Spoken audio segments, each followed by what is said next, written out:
One. আসসালামু আলাইকুম everyone. So আজকে আমরা যে বিষয় নিয়ে কথা বলবো সেটা হচ্ছে আমাদের ভার্সিটির ফাইনাল ইয়ার প্রজেক্টে, সেটা হচ্ছে আমরা একটা টেন্স মেশিন বিল্ড করছি।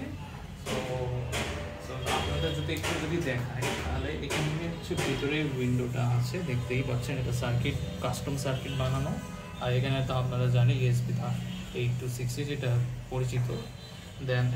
দেন পরবর্তী সব কিছু ব্যাখ্যা আমার বন্ধু শেয়ার করবেন। বন্ধু ওকে, থ্যাংক ইউ সোহেল ভাই। আচ্ছা, আমরা একটা এখানে ইলেকট্রিক্যাল নাট সিমুলেশন তৈরি করতেছি, যেটাকে মানে সচরাচর আপনারা টেন্স মেশিন হিসেবে চিনেন। মানে যাদের ব্যথা হয় আর কি, যারা মেডিসিন নিতে চান না, তারা সরাসরি আর কি ফিজিওথেরাপির কাজ হিসেবে, অল্টারনেট হিসেবে আপনারা এই জিনিসটা ইউজ করে থাকেন, মানে সোজা বাংলায় বলতে গেলে।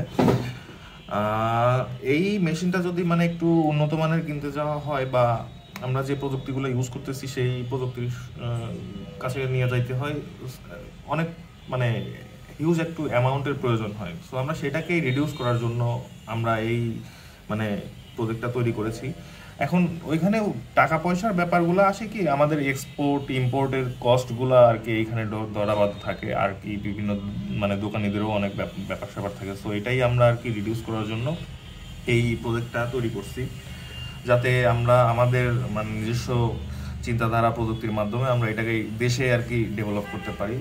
আর এখানে আরও কিছু ব্যাপার আছে, আমরা ইউনিক কিছু রাখছি, যেরকম আইসোলেশনের ব্যাপারটা। আমরা টোটালি একটা মাইক্রো কন্ট্রোলার, যেটা নোড MCU ESP8266 ইউজ করছি। এটাকে পাওয়ার হিসেবে আমরা 9 ভোল্ট সাপ্লাই দিচ্ছি আর কি, মানে 9 ভোল্টের কাছাকাছি প্লাস মাইনাস আর কি। দেন এই বোর্ডে আসার পরে এইটা 9 ভোল্ট থেকে বিভিন্ন জায়গায় পাস হইতেছে 5 ভোল্ট অথবা 3.3 ভোল্ট। যখন আমরা নোড MCU থেকে এখানে সিগন্যাল পাঠাইতেছি, সেই সময় দেখা যাইতেছে যে 3.3 ভোল্ট চাইতেছে। ওইটা আবার অপ্টোকাপলারকে অ্যাক্টিভ করতেছে। এটা মানে খুব স্পিডি অপ্টোকাপলার, এটা খুব মানে হাই ফ্রিকোয়েন্সিও ক্যাপচার করতে পারে, যা অন্যান্য অপ্টোকাপলারের সাথে অন্যান্য অপ্টোকাপলার পারে না আর কি। সো আমরা এখানে সেইটা ইউজ করছি। ইভেন আমরা এখানে একটা অপারেশনাল অ্যাম্পলিফায়ার ইউজ করছি LM325। এটা মানে খুব কম ফ্রিকোয়েন্সিকে হাই ফ্রিকোয়েন্সিতে রূপান্তর করতে পারে এইটাই।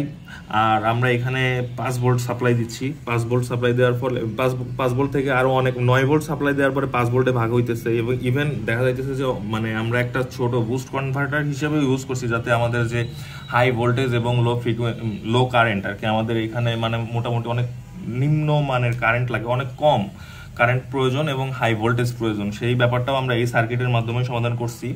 সো আমরা যদি এটাকে অ্যাক্টিভ করি, এটাকে আমরা আসলে মোবাইলের দ্বারাও কন্ট্রোল করতে পারবো।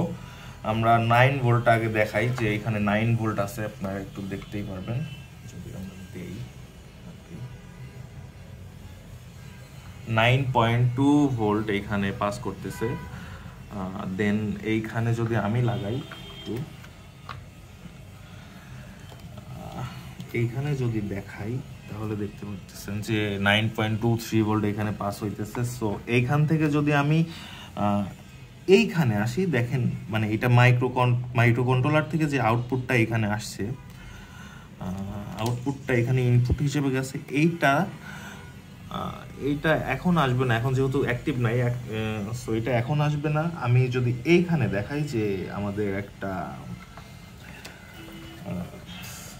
যে এখানে কতটা আছে, এটা একটা ভোল্টেজ রেগুলেটর, যেটা 9 ভোল্টকে 5 ভোল্টে রূপান্তর করবে আর কি। আমরা যদি এখন এইটা দেখাই,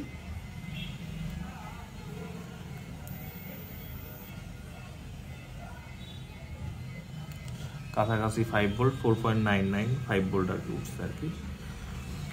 দেন আমরা এখন যদি এইটাকে আমরা এটাকে ওয়াইফাই কানেক্ট করে চালাইতে পারবো আর কি। আচ্ছা, একটু ওয়াইফাইটা কানেক্ট করে দেখাই।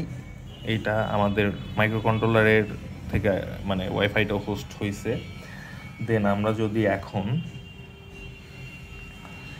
এই আইপি অ্যাড্রেসে যাই, দেন আমরা এখানে দেখতে পারবো যে একটা ইন্টারফেস আসছে। আমরা যদি এখন এটাকে অ্যাক্টিভ করি, তাহলে আমরা বুঝতে পারবো যে আমরা আসলে কি পাইতেছে। আমাদের কাছে এখন আসলে অসিলোস্কোপ নাই, সে বিধায় আমাদের দেখাইতে হচ্ছে এইভাবেই।